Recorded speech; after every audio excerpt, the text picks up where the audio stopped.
Prontinho, pode iniciar. Deixa eu só ver se a minha.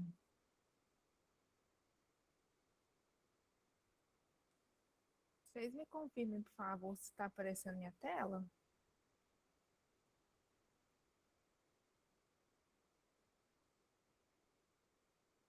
Está aparecendo, pessoal?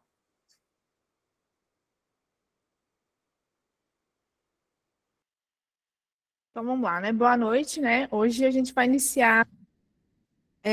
Na verdade, a gente vai dar continuidade, né? Nossa matéria aí de gerenciamento e controle ambiental. Entrando um pouquinho hoje na questão de qualidade de água, né? A aula anterior a gente falou sobre qualidade do ar e a aula de hoje a gente vai falar um pouquinho como que funciona, né, essa questão de qualidade do ar, da água, por que que a gente tem que ter uma água de qualidade, como que a gente faz, né, para manter esse padrão, por que que é importante, né? Primeiramente, a água ela é um recurso importantíssimo, né, para a nossa vida, para manter a nossa saúde vital, para manter tudo que a gente faz, né, desde uma tarefa simples, doméstica, né, até um processo industrial, por exemplo. Então, a água é muito importante em todas as etapas, da nossa vida, né? E a água ela é um composto inorgânico, né, que ela está presente em todas as células dos seres vivos, né? Tanto em questão nós humanos, né, quanto nos animais, e ela participa aí das reações metabólicas, né? Então ela é fundamental para a gente conseguir uma manutenção da vida. E sem a água, gente, a gente não tem possibilidade de sobrevivência, né? Então ela é muito importante. Na questão de ela tem algumas funções, né? Por exemplo, a manutenção da umidade do ar. Então, ela vai garantir um equilíbrio ambiental, estabilidade do clima, né, e regular os ciclos de temperatura e os ciclos naturais também, tá? Então, quando está muito calor, né, vai e chove. Então, a precipitação em si, ela é uma forma de regular o clima aí. A questão de paisagens naturais, né? Nós temos aí rios, lagos, os mares, as geleiras, né? Que são fontes aí de água também, né? Dentro no planeta em si.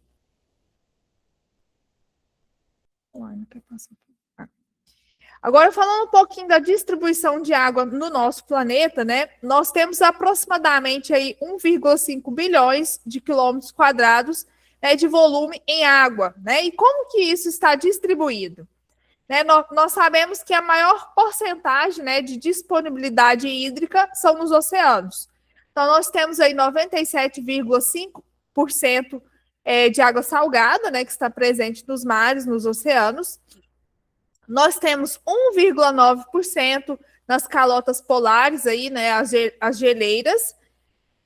Mas, porém, essa água não está disponível para nós, né? Temos as águas subterrâneas, rios, lagos e atmosfera, que é a água que está disponível para nós, é a água doce, né, que é fundamental para a nossa sobrevivência, que temos aí apenas 0,6%, né? Então, isso significa que menos de 1% da água do planeta está disponível para nós, né, para os nossos,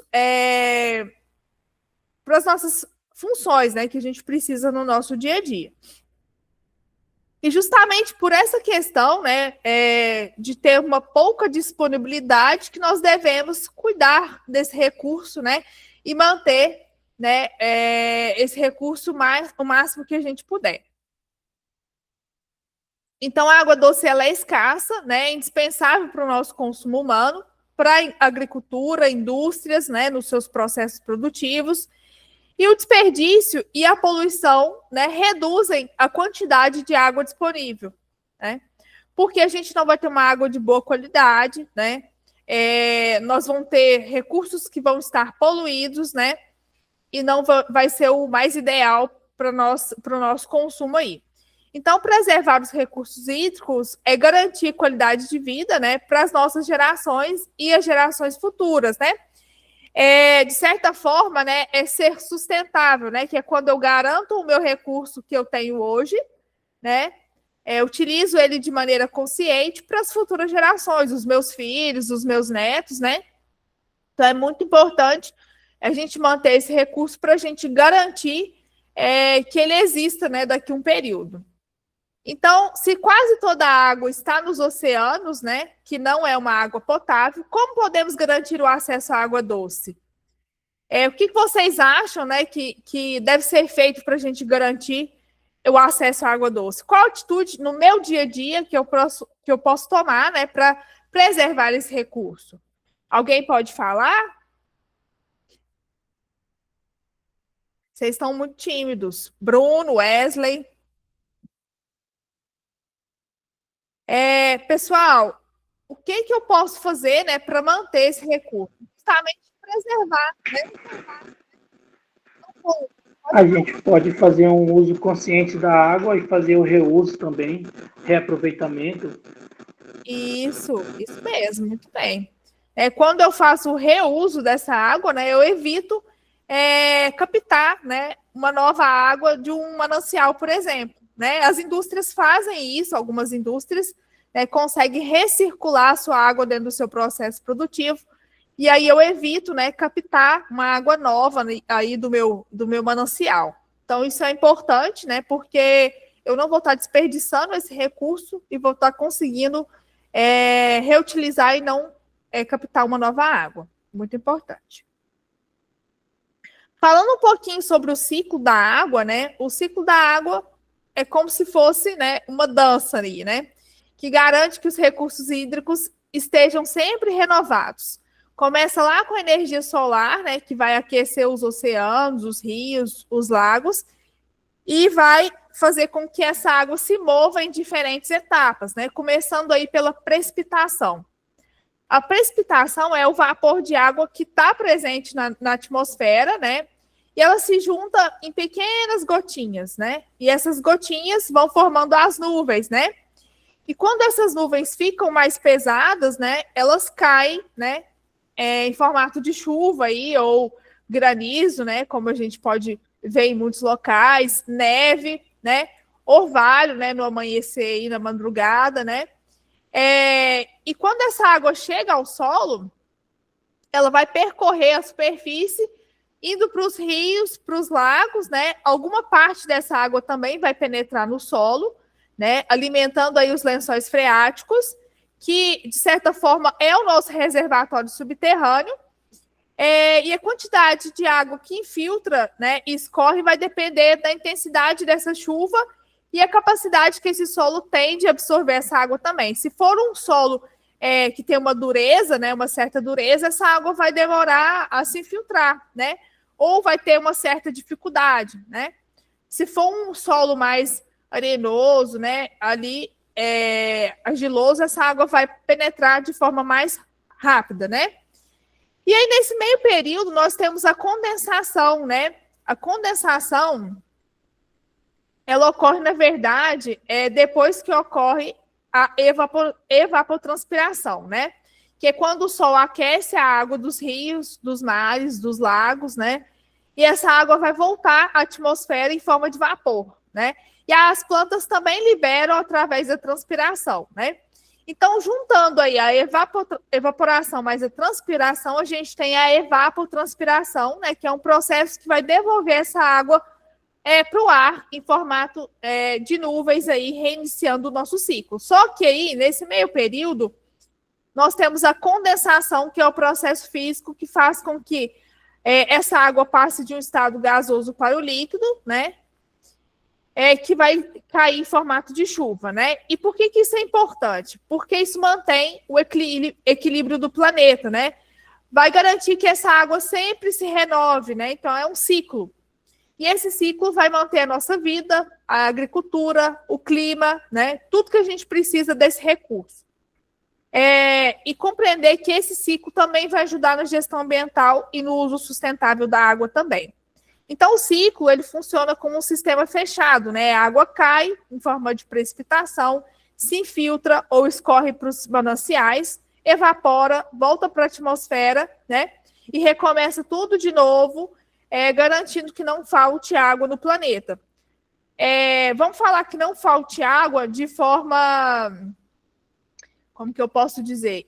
Em tese, né? Porque se a gente não cuidar desse recurso, daqui a pouco a gente vai ter todos os mananciais poluídos, né? Vai acontecer chuva, vai acontecer evaporação, vai acontecer, mas a gente não vai ter uma água de boa qualidade, né? Um exemplo que a gente tem é a questão da chuva ácida, né? A chuva ácida, ela nada mais é do que uma água que evaporou, né? De certa forma contaminada, né? E aí ela vai cair de novo em forma de chuva, né? E aí vai destruir lavouras, né? Vai corroer certos materiais, né? Então, tudo isso é porque a gente não tem cuidado aí desse recurso. Nós temos aqui, né, uma figura, uma ilustração, né, de como ocorre o ciclo da água. Então, nós podemos ver aí, né, que temos os mares, os lagos, que vai acontecer a evaporação, né, e aí vai passar pelo processo de condensação, né, e transporte, e aí vai acontecer que essas gotículas vão formar as nuvens, né, carregadas, e vai acontecer a precipitação, que é as chuvas, né. Nós temos também as plantas que transpiram e o processo de sublimação, que também faz com que essa água evapore. Quando essa água cai em forma de precipitação, uma parte dela vai percolar, né, ali no solo e se infiltrar, né, e a outra parte vai seguir o seu fluxo para os rios e mares e lagos também.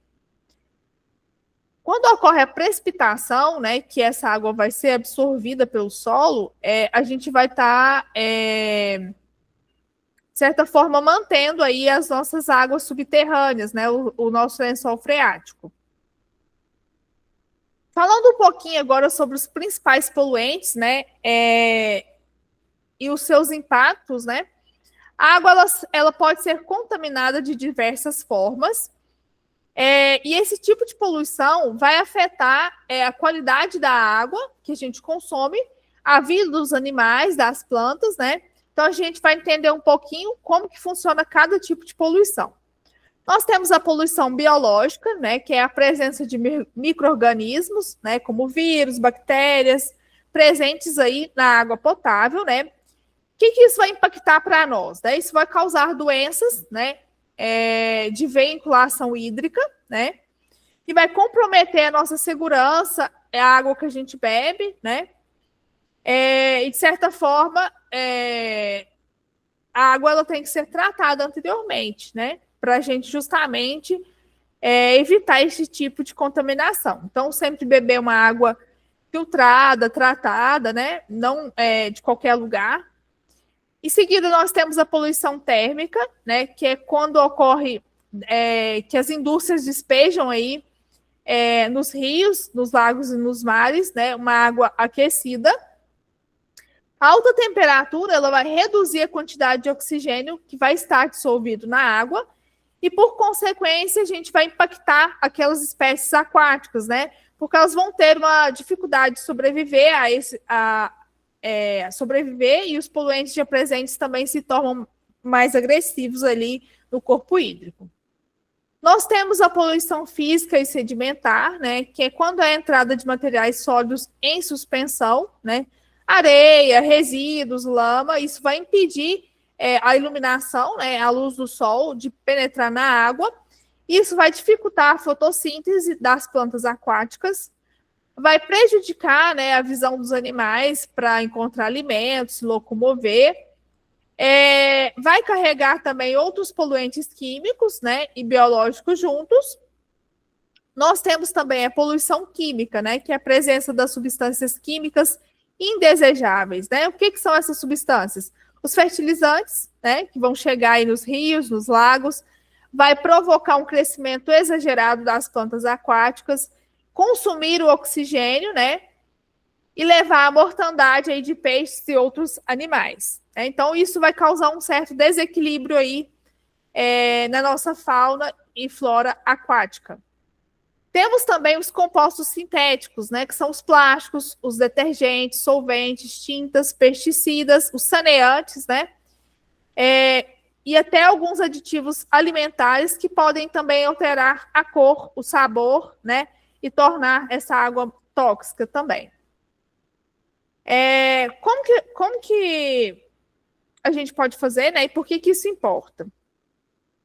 Esses tipos de poluição, eles vão ameaçar a biodiversidade aquática, né? Vai colocar também em risco a nossa saúde humana, né? E a gente tem que adotar práticas de gestão ambiental mesmo, né?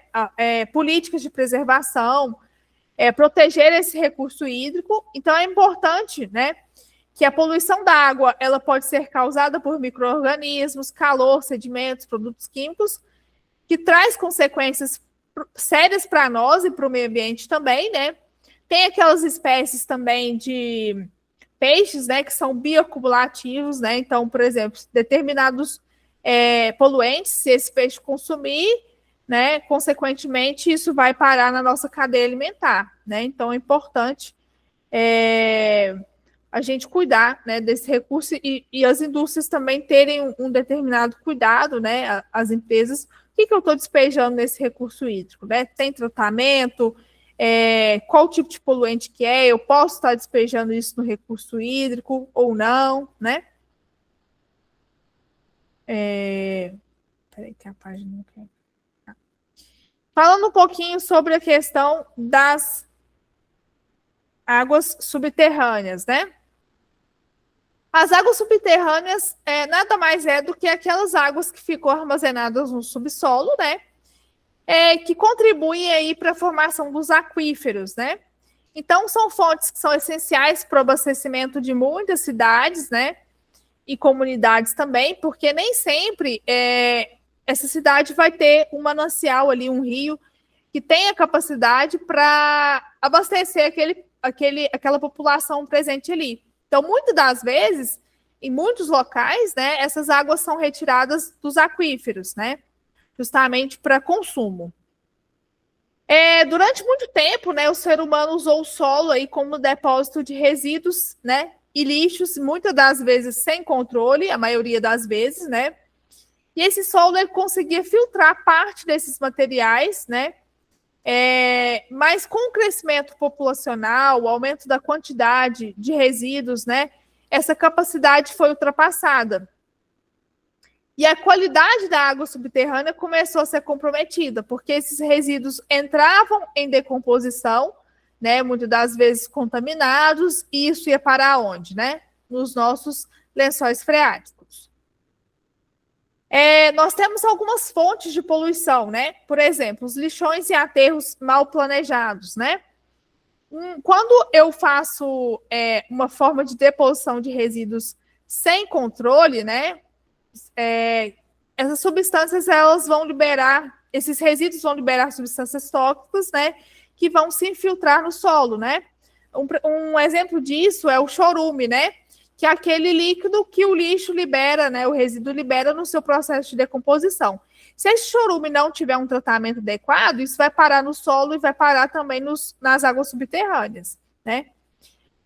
Os acidentes industriais, né, e mineradores também, né, com derramamento de produtos químicos e perigosos, armazenamento e descarte incorreto dos materiais, né? Isso vai contaminar diretamente o solo também. Se eu não tiver um tratamento, uma segregação, uma destinação adequada, né?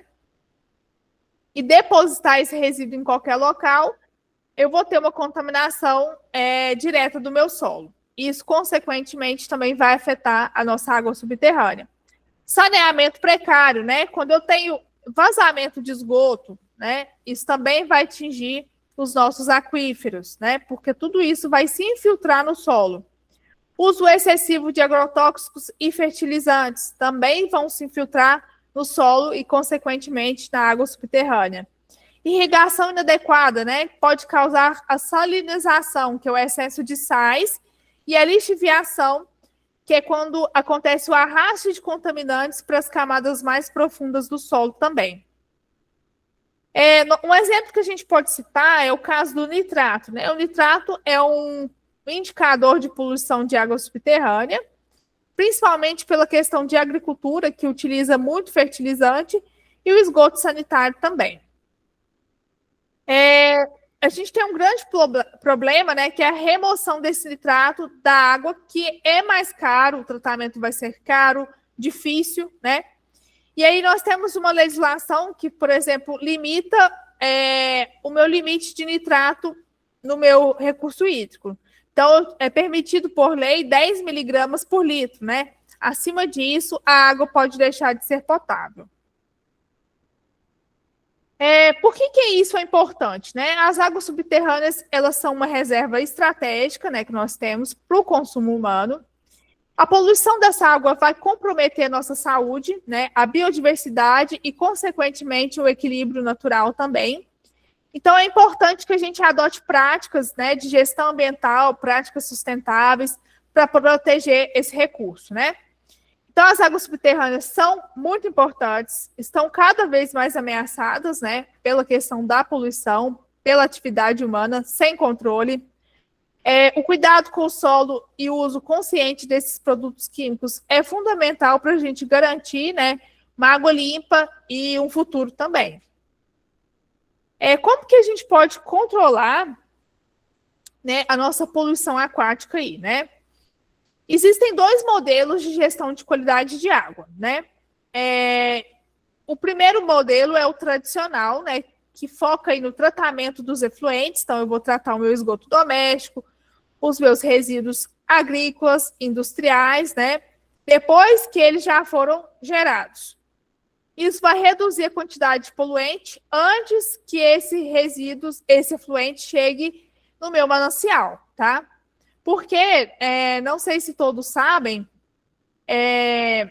quando eu trato o meu efluente, né, depois de tratado, ele vai voltar para o manancial, né? Então, é importante que esse tratamento seja feito, né, de forma eficiente. E o modelo preventivo, né, que seria mais ideal aí, que é quando eu busco evitar que o poluente chegue à água, né? Isso vai se basear em 2 pilares. O primeiro é a educação ambiental, né, quando eu conscientizo, né, a população para reduzir o lixo, né, não jogar o seu lixo em local inadequado, né?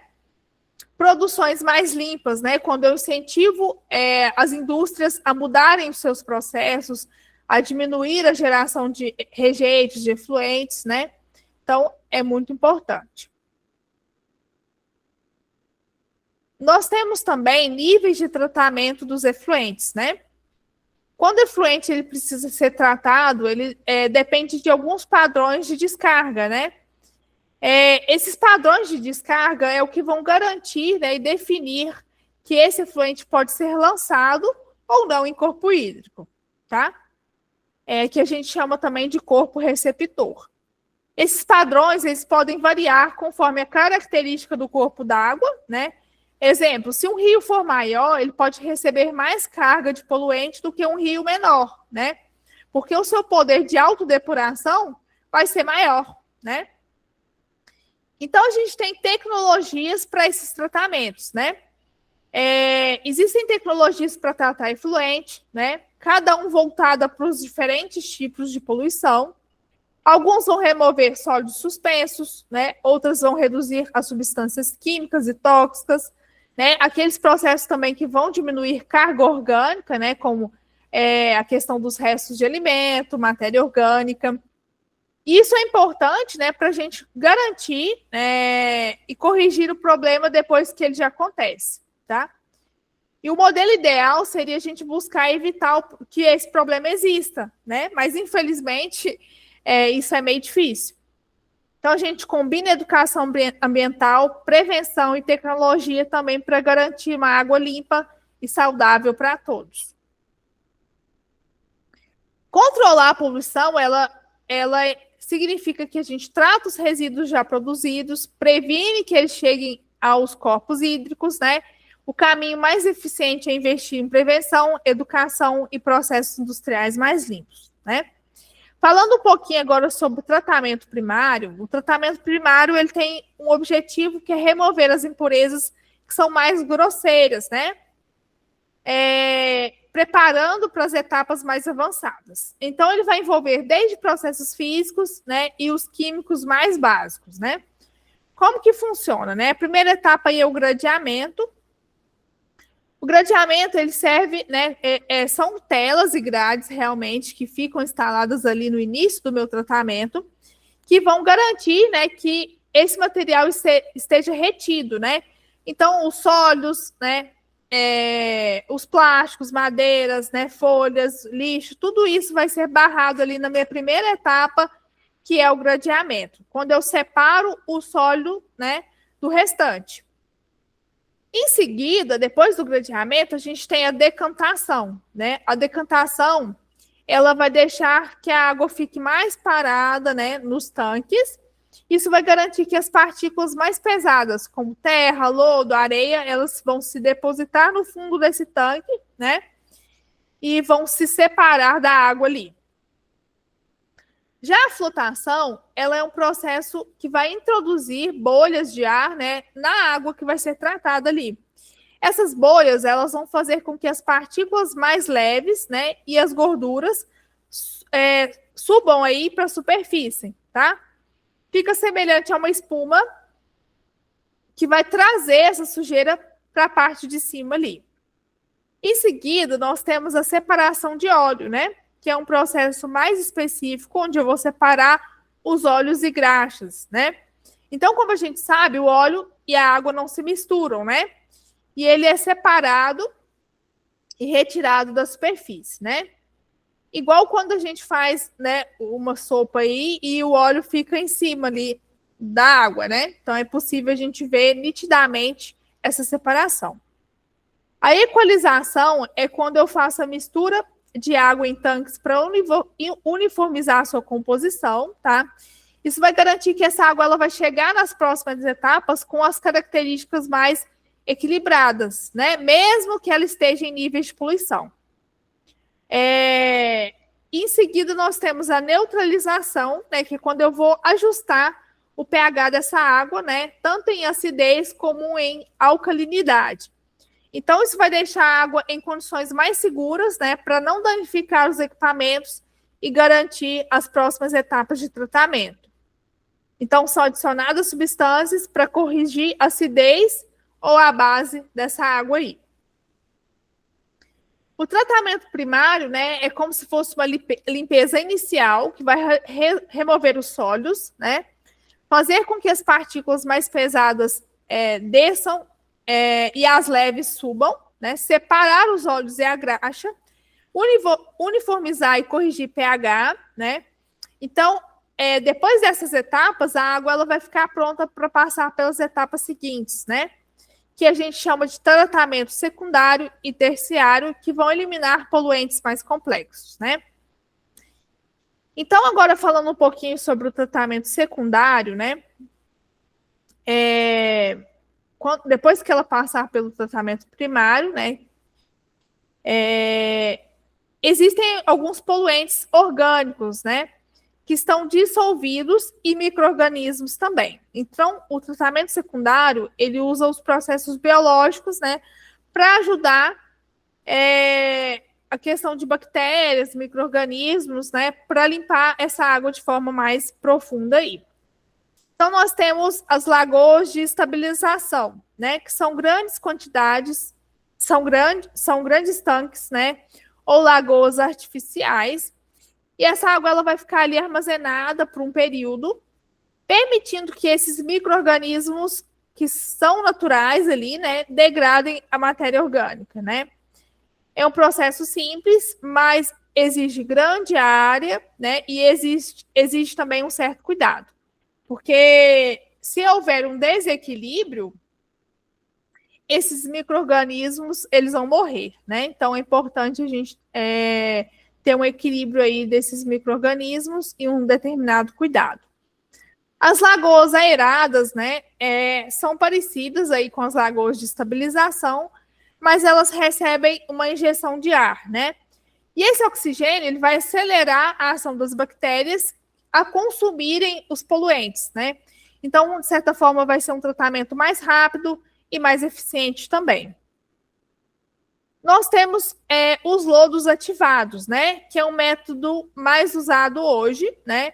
Que é quando eu misturo a água com flocos de micro-organismos, né? Que é o lodo ativado. E esses micro-organismos, eles vão consumir a matéria orgânica dissolvida ali, e depois esse lodo ele é separado da água tratada, tá? Nós temos também os filtros de percolação, que são tanques cheios de pedras e materiais porosos, né? Onde a água vai passar por esse meio, e os micro-organismos que vivem ali degradam os poluentes, né? É como se fosse um filtro biológico, mas de forma natural. Nós temos os discos biológicos rotativos, né? Que a gente chama de RBCs aí. Que são os discos grandes que giram parcialmente submersos na água, e a superfície dos discos abriga colônias de micro-organismos, né? Então, conforme o disco vai girando, né, eles entram em contato com a água e removem a carga orgânica, né? É um sistema compacto e eficiente também ao mesmo tempo. Nós temos os reatores anaeróbicos, né? Diferente dos anteriores, né? Eles utilizam micro-organismos sem oxigênio, tá? Então, eles vão decompor a matéria orgânica em ambientes fechados, né? Produzem aí o biogás, né? Que pode ser depois reaproveitado para geração de energia, né? E é muito usado também para tratamentos industriais e agrícolas, esse modelo. Então, o tratamento secundário, ele usa micro-organismos para remover os poluentes, né? Pode ser feito em lagoas, filtros, discos ou reatores. É essencial para deixar a água em condições mais seguras, né? Antes de seguir para o tratamento terciário ou ser devolvido aí aos mananciais. Dependendo do tratamento, né? Se for eficiente, a gente não necessita passar pela etapa terciária ou secundária. Às vezes também tem tratamento que ele na etapa primária a gente já consegue resolver, né? Então, o tratamento secundário é como se fosse uma faxina biológica, né? Onde as bactérias, os micro-organismos trabalham para limpar a água de forma mais complexa. Geralmente, isso é utilizado mais em efluentes, né? E não em água que foi captada para, por exemplo, abastecer uma cidade, por exemplo, né? Geralmente o tratamento primário nessas condições resolve. O tratamento terciário da água, né? Depois do tratamento primário, né, que a gente removeu os sólidos, secundário a gente eliminou matéria orgânica, né? A gente pode restar com os poluentes muito pequenos, né, que são os nutrientes, excesso de micro-organismos patogênicos, né? E esse tratamento ele filtra, né, de forma mais fina e deixa a água em condições de ser reutilizada e devolvida aí na natureza com segurança, né? Nós temos a microfiltração e filtração, né? Que é a passagem de água por membranas ou filtros muito finos, que vai remover as partículas de micro-organismos, né? E alguns micro-organismos também. Algumas partículas microscópicas, e alguns micro-organismos, né? Então, é como se fosse quando a gente está coando café, né? Mas numa escala muito mais delicada, né? E minuciosa aí. O processo de precipitação e coagulação, né? Que é quando eu adiciono o produto químico, né? Que fazem pequenas partículas se juntarem e formarem flocos maiores, né? Isso vai facilitar a remoção das impurezas que estavam dissolvidas, porque eu vou conseguir aglomerá-las, né? E um exemplo que a gente tem aí, por exemplo, é quando o leite talha, né? Que vai formar aqueles grumos. Então, é basicamente isso, né? Eu vou juntar essa matéria, né? Em grumos, né? Porque antes elas estavam muito finas, muito imperceptíveis ali. Absorção por carvão ativado, né? O uso do carvão ativado, ele tem uma capacidade de segurar as moléculas, né? Onde a gente vai conseguir retirar cor, cheiro, né? Toxinas da água, né? É como se fosse uma esponja que vai absorver a sujeira aí. A sujeira ali, né? A troca iônica é quando eu faço... É outro tipo de tratamento, que é quando eu faço a substituição de íons indesejados, né? Por exemplo, no caso dos metais pesados, por íons inofensivos, né? Isso vai purificar a água em um nível químico, né? Que é quando e um exemplo disso é quando eu troco umas peças ruins por boas de uma máquina, por exemplo. Osmose reversa, né? Que é quando a água é forçada a passar por uma membrana semipermeável, né? Isso tem a função de remover sais, metais, vírus, bactérias também. E isso também, a osmose reversa também é utilizada no método para dessalinizar a água do mar também. Não fica uma água tão gostosa, tão boa, né? Igual uma água doce, né? Mas reduz aí as concentrações de sais.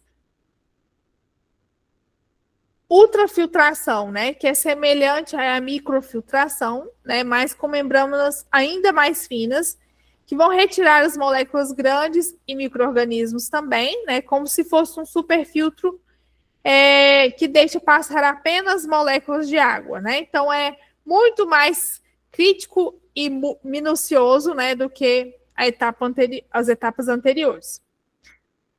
A eletrodiálise, né, que é quando eu utilizo uma corrente elétrica, né, para separar os sais e os íons da água, né? Isso vai reduzir a salinidade e vai purificar essa água. Como se eu estivesse usando um ímã que vai atrair essas partículas que estão carregadas. Já a remoção de nutrientes, né, que é quando eu faço o processo para retirada de nitrogênio e fósforo, né, que eu evito o crescimento exagerado de algas através da eutrofização. Isso serve para a gente controlar fertilizantes, né, que vai parar aí nos mananciais também. A cloração, né, é uma etapa que eu acho que todo mundo conhece, que é quando eu faço a adição de cloro, né, na água, justamente para a gente matar bactérias e vírus, né? E a utilização de cloro é muito presente aí no abastecimento público, né? Então, por exemplo, antes da água chegar na sua casa, né, ela foi tratada lá pela Copasa, mas ela passou ali por uma etapa de cloração, né, justamente para garantir que essa água não tenha bactérias e vírus. Ozonização, né, que é quando eu utilizo o ozônio, né, para desinfectar ou eliminar odores, né? E às vezes ele chega a ser mais eficiente que o cloro em alguns casos. Nós temos também os processos avançados de oxidação, né? Que é quando eu utilizo técnicas de radiação UV, ozônio e peróxido de hidrogênio, que vão destruir os poluentes orgânicos, né? Aqueles que são mais complexos e resistentes. Com isso, né, nós temos como exemplo aí a faxina química, né, que é quando eu quebro essas moléculas que são difíceis. Então, resumindo aí, o tratamento terciário é uma fase mais sofisticada, né? Nem toda a água ou efluente vai necessitar passar pelo tratamento terciário, né? Então, ele vai remover nutrientes que estão em excesso, eliminar micro-organismos, retirar sais, metais pesados, poluentes, né? Garantir uma água de alta qualidade, própria para o nosso consumo, reuso, devolução segura ao meio ambiente, né? E aí, resumindo novamente, né, o primário ele vai fazer uma limpeza mais grossa, o secundário uma faixa biológica e o terciário uma purificação final aí. Agora falando um pouquinho sobre o monitoramento da qualidade da água, né? Quando a gente fala que a gente deve monitorar a qualidade da água, né? É como se a gente fosse fazer realmente um check-up dessa água, né? Onde a gente vai colher, né, algumas variáveis, características dessa água, né? Para serem medidas, né? Então, vou tirar uma amostra dessa água para a gente verificar qual que é o parâmetro dessa água, quais os padrões essa água deve atender, né? E essas variáveis vão mostrar que essa água está própria, né, para consumo em diferentes usos, né? Então, por exemplo, uma água para me beber é diferente de um padrão de uma água que eu tenho para irrigar uma plantação, por exemplo, né? De nadar, de tomar banho, de escovar os dentes, né? Então, são parâmetros e padrões diferentes. Então, nós temos, por exemplo, diferentes usos das águas, né? E a análise da qualidade dessa água, ela vai depender do destino que eu vou dar para ela, né? Por exemplo, se é uma água para abastecimento público, essa água ela precisa ser potável, precisa estar segura, né? Para nós consumirmos. Diferente da irrigação agrícola, né? Que deve ser uma água adequada, né? Para não prejudicar a planta e o solo, mas não a nível tão crítico como se fosse uma água para mim beber, por exemplo, né? As atividades recreativas também, como banho, né? Lá, quando eu vou entrar em lagos, praias, né? Também essa água deve estar garantindo que não ofereça riscos para a nossa saúde. Proteção da vida aquática, né? Que é quando eu garanto que essa água está dentro dos padrões, né? Para que exista vida ali, né? Exista peixes, organismos ali também naquele manancial, tá? Uso paisagístico, né? Que são lagos artificiais, fontes, né? Que precisam de água limpa para manter uma estética ali, né? Um lago bonito, né? Um equilíbrio ambiental também, né? Então, são diferentes usos aí que a gente tem para as águas.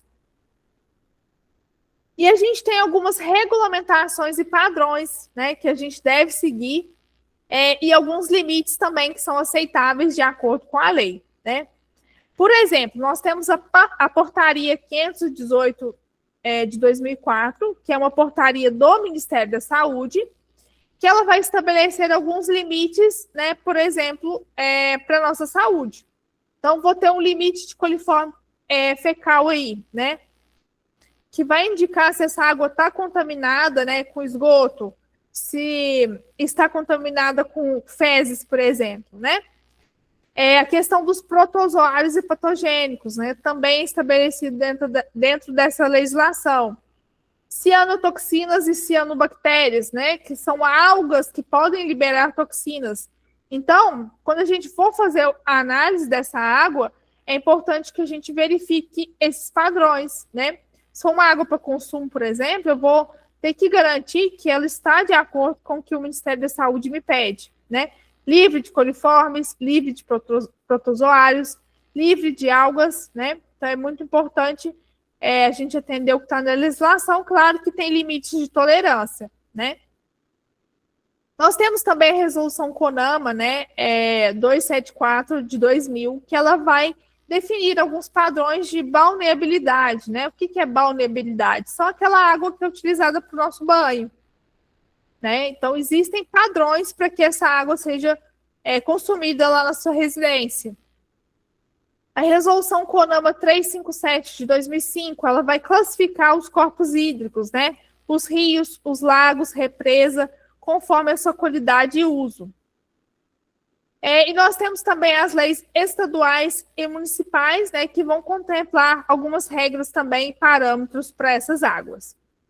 Nós temos como exemplo, né, a CETESB, né? A CETESB, ela é a Companhia Ambiental do Estado de São Paulo, que ela tem alguns objetivos, né? Ela vai avaliar a qualidade dessa água, identificar áreas críticas de poluição, descobrir as causas de contaminação, planejar ações de prevenção, tratamento e recuperação, né?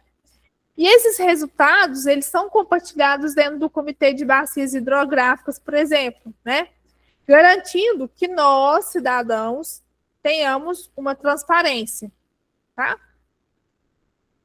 Então, por exemplo, se hoje você resolver, por exemplo, ir lá numa praia, vou lá em Santos na praia, né? Eu consigo consultar como que está a qualidade dessa água para mim, que sou um banhista, né? De acordo com o que a CETESB analisa aí. Então, você pode, por exemplo, entrar no site da CETESB, você consegue identificar, ó, praia tal, como que está o nível de poluição? Essa praia está apta para me entrar ou não, né? Então, é nesse nível, né, de gestão de qualidade de água que nós devemos ter, né? Nós temos a portaria, né, GM do Ministério da Saúde, né, 888 de 2021, que estabelece também alguns procedimentos de controle e vigilância da qualidade de água para nosso consumo humano e padrões de potabilidade, né? O que é a potabilidade? É aquilo que vai garantir que a água seja própria para o meu consumo, tá? Então, nós temos alguns pontos importantes que tratam nessa portaria, né? Procedimentos de controle e vigilância, a questão de padrões de potabilidade, responsabilidades e planos de amostragem, né? Então, lá, se você consultar essa lei, lá vai estar explicando quais são os limites, né, de parâmetro mesmo que essa água tem que atender antes de chegar na minha residência, né? Qual que é o parâmetro de cor que essa água deve ter? Qual o parâmetro de pH que essa água deve ter, né? Então, tudo isso está estabelecido lá justamente para a gente garantir uma água de qualidade e que tenha, né, para o consumo humano, padrões e garanta a saúde de quem está consumindo. No estado de Minas Gerais, nós temos uma deliberação normativa, Copan, né, de 2022, aí, a Copan número 8, que vai dispor aí a classificação dos corpos hídricos, né? Vai ter diretrizes em questão ambiental para o seu enquadramento, né, e estabelecer também condições de padrões de lançamento de efluentes, tá? Nós temos outras leis federais, né? Nós temos a Resolução 357 de 2005, que vai dispor aí a classificação dos corpos de água e algumas diretrizes ambientais para o seu enquadramento, né, que vai estabelecer as condições de padrões de lançamento, né, e outras providências também. CONAMA 370, né, de 2006, que ela vai contemplar as condições e padrões de lançamento de efluente, né? Então, eu tratei o meu efluente, mas ele tem que estar dentro do padrão do que a lei pede, né? Não sou eu que vai determinar se o tratamento foi eficaz ou não. Vai ser as análises, né? Enquadramento dos padrões dessa legislação, por exemplo. A resolução CONAMA 397, né, de 2008, ela vai estabelecer aí classificações de corpos de água, né, e diretrizes ambientais para o enquadramento, que estabelece condições de padrões de lançamento também de efluentes. A 410 de 2009, né, também padrões de lançamento de efluente. A 430 de 2011, também padrões de lançamento de efluentes, né? Então, é importante a gente seguir, né, esses parâmetros antes de lançar o meu efluente no corpo hídrico. Não sei se, por exemplo, muitos de vocês forem trabalhar, por exemplo, num laboratório de qualidade de água, né, vocês vão ter que seguir esses padrões, né, e manter essa água dentro dos parâmetros que a lei pede, né. Outra questão também é a questão de ET e ETA, né, que é a Estação de Tratamento de Água Efluente. Também tem padrões, né, de lançamento, padrões de água para consumo, então tudo isso também segue a legislação dentro do que as análises vão nos mostrar aí. Então, monitorar a água é essencial para a gente proteger a nossa saúde, o meio ambiente, né? Cada uso da água exige padrões diferentes de qualidade, como eu mencionei no início, né? Temos normas federais, estaduais, municipais, né, que vão garantir que esses parâmetros sejam cumpridos. E os monitoramentos, que é quando eu faço o monitoramento e as análises, né, do meu recurso, ajuda a gente a planejar soluções, né? Por exemplo, se eu tenho hoje um efluente que está fora do padrão, né, como que eu vou me adequar para a gente garantir que ele fique dentro do que a lei pede, né? Onde eu vou ter que mexer ali no meu tratamento para garantir que lá no final, né, quando eu for depositar o meu efluente no manancial, ele esteja de acordo com o que é parâmetro, né? Então, resumindo, né, esses monitoramentos são um sistema de vigilância ambiental, né? Vai acompanhar constantemente a qualidade dos rios para a gente garantir segurança, saúde e sustentabilidade. Falando um pouquinho agora de índices de qualidade da água, né? O que que são? Quando os órgãos ambientais monitoram a água, né, eles coletam muitos dados, né? Sejam químicos, biológicos, físicos, né? Para que isso facilite a compreensão, esses dados eles são organizados em índices. E esses índices eles vão transformar essas informações em uma classificação mais simples, né? Desde péssima a ótima, por exemplo, né? E aí qualquer pessoa, né, que vai olhar esses dados, ela vai compreender, né, de uma forma mais adequada para determinados usos. Por exemplo, né, o índice de qualidade de águas de proteção da vida aquática. Eu estou no quarto ali para olhar, ela pega e vem e abre a porta. Ah, não, tu ainda está na aula, fala bem alto. Oi, ainda. tem um microfone ligado. E esse índice, pessoal, ele vai se adequar aí aos rios e reservatórios, né? Que ele vai avaliar a presença de substâncias tóxicas, né? Os testes de ecotoxicológicos, né? Que é para ver se tem organismos, né? Que são nocivos aí à vida aquática, né? Se tem efeitos nocivos. Qual está o meu grau de eutrofização, né, que é o crescimento excessivo de algas, que isso compromete, né, a estabilidade da vida aquática, né, por ter excesso de nutrientes, né. Então, é garantir que esse ecossistema aquático esteja saudável. Então, é o primeiro índice que a gente tem aí na nossa classificação. Depois, nós temos o índice de qualidade de água bruta, né, para abastecimento público. Esse vai se destinar ao consumo humano. Então, ele vai avaliar substância tóxica, né? Cor, sabor, odor, né? A presença de cianobactérias, que são algas que podem liberar toxinas, ensaios mutagenicidade, né? Que é quando a água contém agentes que possam alterar o nosso DNA, né? Principalmente aqueles que são bioacumulativos, né? Verificar, então o objetivo é verificar se a água bruta pode ser usada com segurança para abastecimento público. Nós temos o índice de balneabilidade, né, que ele vai aplicar a questão de recreação, né, que é praias, rios, lagos, que vai avaliar a questão microbiológica, né, a presença de coliformes fecais, micro-organismos, garantindo que essa água seja própria para banho, para o nosso lazer, sem risco para a nossa saúde, né? Então, nós temos 3 índices, né? Que vão classificar aí os nossos recursos hídricos. Índices de comunidades aquáticas, né? São aquelas ferramentas que são usadas para monitorar a saúde dos ecossistemas, né?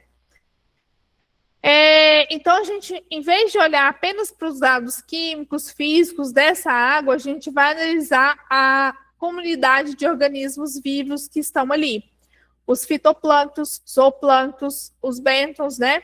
Quem estudou biologia lá atrás lembra disso. Então, a ideia é que os seres vivos funcionem, né, como sensores naturais, né? Se quando eles estão em desequilíbrio, né?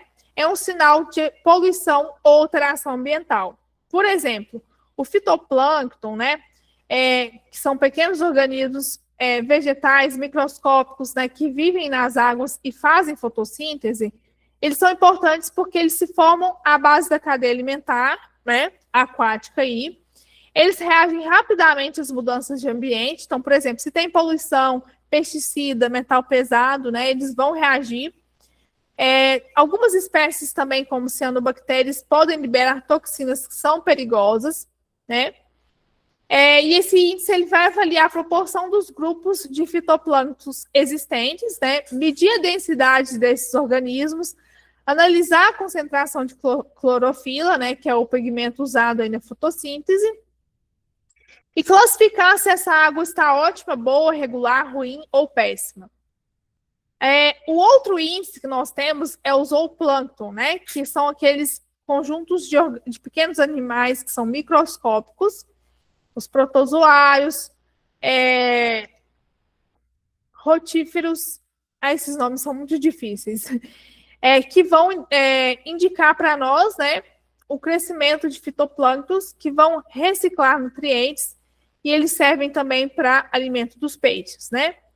Quais são os impactos da poluição? Vai reduzir a diversidade dessas espécies, aumentar a presença de organismos que indicam ambientes poluídos, né? Então, isso vai comparar a quantidade de indicadores de água de boa qualidade com indicadores de poluição e eutrofização desses locais, né? Então, também usamos a clorofila para calcular o estado trófico, né? Que é o nível de nutriente que está presente ali. Então, isso vai classificar se é uma água de 5 categorias, desde péssima até ótima. O índice de bentônica, né? Que são aqueles organismos, são os bêntons, que vivem no fundo dos rios, dos reservatórios, né? Que são aqueles macroinvertebrados, né? Como os insetos aquáticos, moluscos, vermes, que são importantes, né? Porque eles são um pouco móveis, né? Eles refletem bem as condições do local, têm diferentes tolerâncias às questões de poluição e funcionamento, né? Então, eles vão funcionar como se fosse um termômetro mesmo para medir ali a qualidade ambiental. Vai permitir, né, a gente avaliar os efeitos da poluição a longo prazo e usa, né, alguns descritores que são adaptados a cada ambiente, né, desde zonas mais rasas a mais profundas. Então, isso vai integrar os resultados, né, com as variáveis físicas, químicas e biológicas, né. Isso fornece um diagnóstico completo da qualidade dos rios, dos reservatórios também, por exemplo. Então, resumindo, né, o índice de fitoplâncton ele vai mostrar como a base da cadeia alimentar reage a essas mudanças. O índice de zooplâncton ele vai avaliar o equilíbrio entre as espécies que indicam boa ou má qualidade da água. Os bêntons, né, eles vão analisar os organismos do fundo, que são ótimos para monitorar os impactos a longo prazo, né? E juntos, esses índices eles vão oferecer uma visão integrada da saúde dos ecossistemas aquáticos, né? E vai ajudar a gente a tomada de decisões ambientais aí. Não sei se todo mundo conhece, mas ou já ouviu falar, né? Nós temos uma espécie que a gente chama de pato mergulhão. Esse pato mergulhão ele estava ameaçado de extinção. E ele é muito presente na região da Serra da Canastra. E esse pato, ele é um bioindicador, né, de água de boa qualidade, de água limpa, de água cristalina. Né? Então, onde esse pato é encontrado, é indicador de uma água de boa qualidade. Diferente, né, das garças, né, que são outro bioindicador de águas de má qualidade, águas poluídas, né? Não sei se todo mundo que já teve a oportunidade de ir, por exemplo, lá no Barreiro e observar que existem diversas garças lá ao entorno das lagoas, né? Então, aquilo ali é um indicador de que a água não é de boa qualidade, não é uma água própria, né? Por exemplo, para um consumo. Né? E eu vejo muitas pessoas... às vezes eu vou lá, vejo as pessoas pescando, por exemplo. Né? Então, você acaba pescando ali sem saber se esse peixe está dentro de um manancial de boa qualidade ou não, né? Antes, para você estar consumindo esse peixe, por exemplo. Né?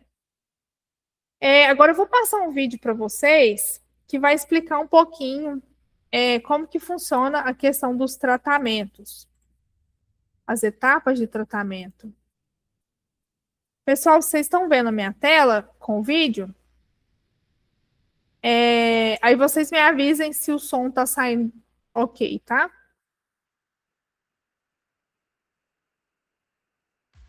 A água tratada que é consumida nas casas passa por um longo percurso antes de chegar nas torneiras. Vocês estão ouvindo? Nas cidades que contam com uma rede de abastecimento adequada, a água é captada nos mananciais e submetida a diversos procedimentos de filtragem e desinfecção, para só então ser distribuída para as residências. Esses processos são chamados de etapas do tratamento da água. A realização de um processo de tratamento desde a captação em rios, lagos ou poços é fundamental, principalmente para a saúde da população. Isso porque, com frequência, a água dos mananciais está contaminada por vírus, bactérias e impurezas capazes de disseminar inúmeras doenças, que vão desde cólera até gastroenterite. Captação. A água que consumimos está presente em mananciais, ou seja, rios, lagos ou fontes subterrâneas de água doce. Em seu estado natural, ela contém resquícios de sujeira e micro-organismos, e por isso, não pode ser consumida pelas pessoas em sua forma bruta antes do tratamento, pois há o risco de contaminação por inúmeras doenças. Nessa primeira etapa, a água é captada e direcionada a um sistema de grades que retém resíduos sólidos maiores, como galhos, lixo, entre outros. Adução. A água agora é conduzida por meio de bombas até o local do tratamento, ou seja, para a estação de tratamento de água. Coagulação. As partículas de impurezas presentes na água são pequenas e leves demais para sedimentar, então permanecem suspensas. Assim, para tornar essas partículas mais pesadas, é adicionado sulfato de alumínio à água captada, um coagulante insolúvel que promove a união desses elementos. Floculação. Após a adição do coagulante, a água é submetida à agitação mecânica, para que as impurezas formem flocos maiores e mais pesados. Nesse processo, o coagulante é dispersado mais facilmente em uma agitação mais forte. Em seguida, o agitador continua lentamente para promover a união das partículas e a formação de flocos. Com isso, as partículas impurezas, agora aglutinadas, maiores e mais pesadas, se depositam no fundo do tanque, facilitando a remoção na etapa seguinte. Decantação. Nos tanques de decantação, os flocos de impurezas formados na etapa anterior afundam e são separados do restante do líquido. No fundo, eles formam um lodo que será posteriormente removido e descartado em aterros sanitários. A água, agora livre das partículas sólidas, pode passar para as etapas seguintes de tratamento. Filtragem. Agora, a água deve passar por filtros formados por camadas de areia grossa, areia fina, cascalho, pedregulho e carvão. Esses materiais têm o potencial de reter flocos que não decantaram além da completa remoção de outros resíduos menores. Pós-alcalinização, desinfecção e fluoretação. Essa é uma das principais etapas de tratamento da água, pois garante a eliminação de vírus e bactérias. Primeiro, corrige-se o pH da água. Depois, adiciona-se cloro ou ozônio para a eliminação dos micro-organismos. Por fim, aplica-se flúor, elemento importante na prevenção de cáries na população. Reservação. Por fim, após o processo de tratamento da água, ela é armazenada nos reservatórios espalhados pela cidade e começa a ser distribuída à população.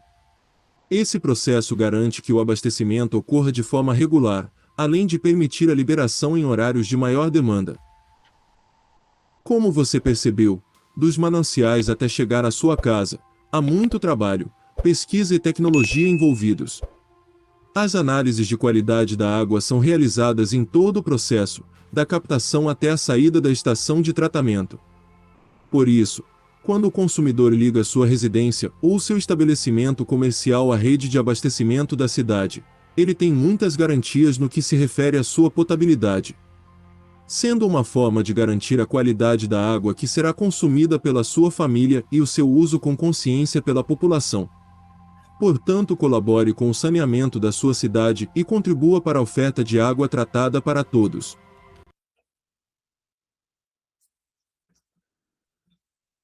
Efluentes, ou também água residual, é qualquer tipo de água usada afetada por processos domésticos, comerciais ou industriais. A água usada que sai da casa de uma pessoa, de uma escola ou de um prédio de escritórios é um esgoto. O mesmo ocorre com a água produzida durante as operações industriais, como fabricação de papel, roupas ou fabricação de produtos químicos.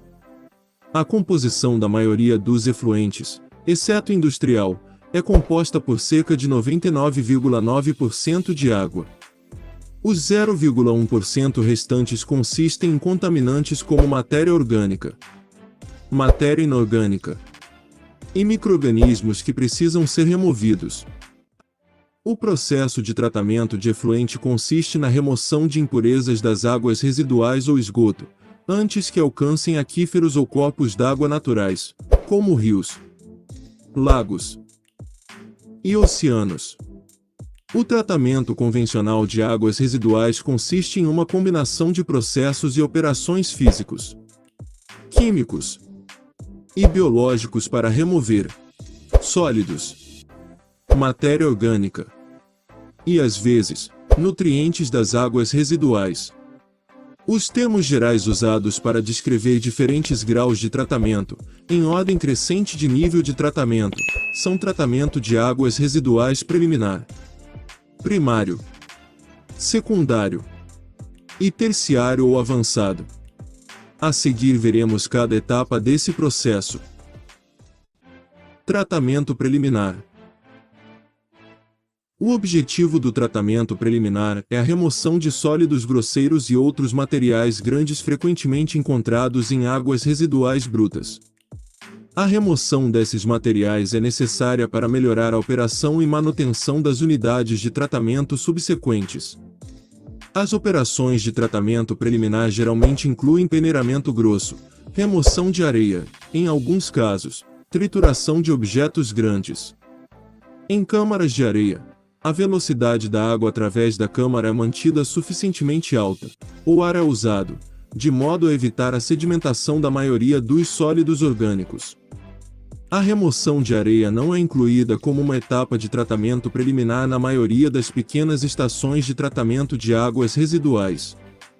Às vezes, os trituradores são adotados para complementar a triagem grosseira e servem para reduzir o tamanho de partículas grandes, de modo que sejam removidas na forma de lama em processos de tratamento subsequentes.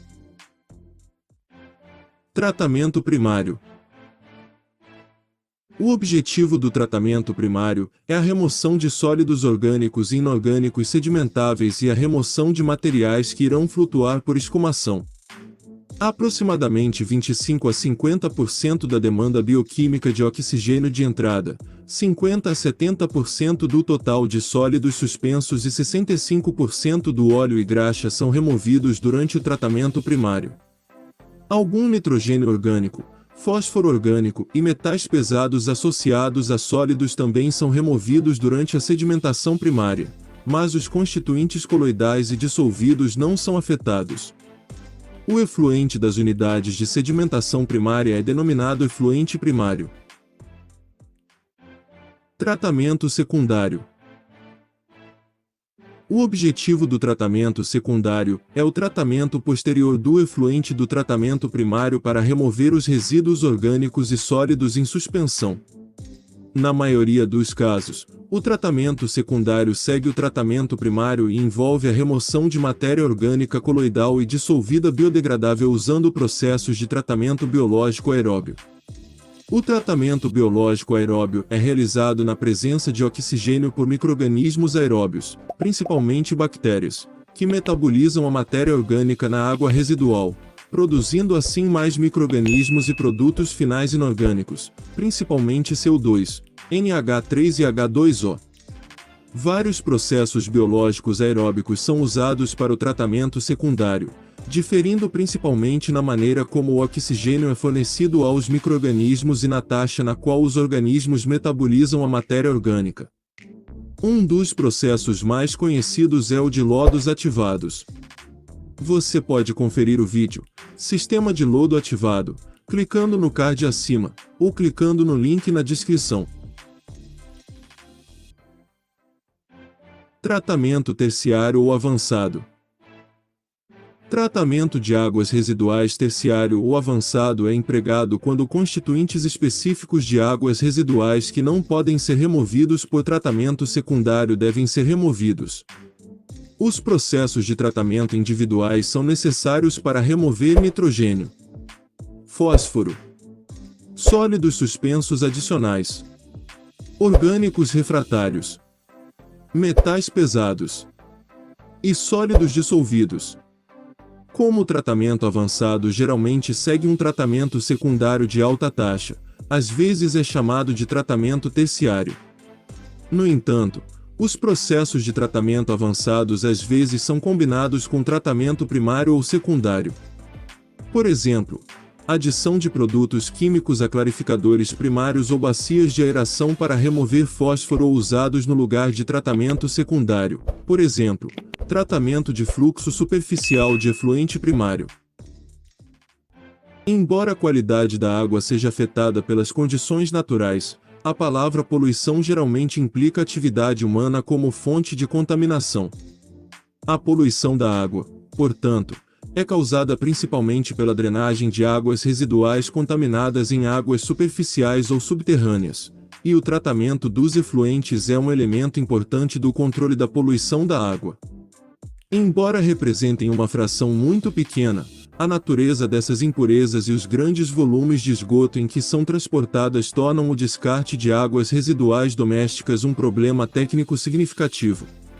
As principais impurezas são materiais orgânicos putrescíveis e nutrientes para as plantas, mas é muito provável que o esgoto doméstico contenha micróbios causadores de doenças. Os efluentes industriais geralmente contêm compostos químicos específicos e facilmente identificáveis, dependendo da natureza do processo industrial. Por isso a importância de se realizar o tratamento dos efluentes residuais e assim evitar contaminações dos corpos hídricos. Estas então são as etapas do tratamento de efluentes residuais. Espero ter ajudado. Até mais!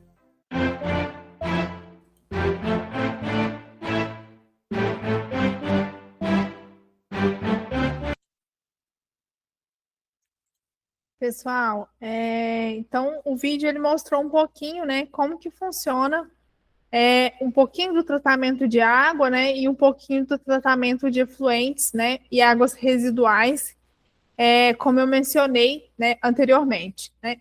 Claro que isso vai depender, né, do tipo de efluente, qual poluente eu devo remover, né, o que eu quero, qual a destinação final, né, desse efluente ou dessa água, enfim, após tratamento, né, e isso é muito importante para a gente garantir, né, a sustentabilidade dos mananciais e também a saúde da população, né, que essa água chegue na sua casa de forma potável, né, garantindo que seja, que você tenha uma água para consumo de qualidade. E a questão também quando eu trato esse efluente, ele tem que voltar, né, para o corpo hídrico, né, de forma também dentro dos parâmetros, para isso não atingir a vida aquática, né, e também lembrando que essa água que eu vou captar, ela vai sair de um manancial também que provavelmente já foi corpo receptor de um efluente, né, então é um ciclo. Então, a gente deve garantir uma água de qualidade e um efluente tratado também de qualidade. Pessoal, alguma dúvida, pergunta?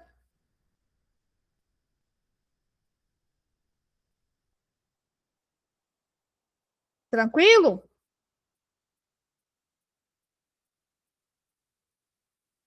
Então, esse material vai estar disponível para vocês no portal do aluno, né, no AVA.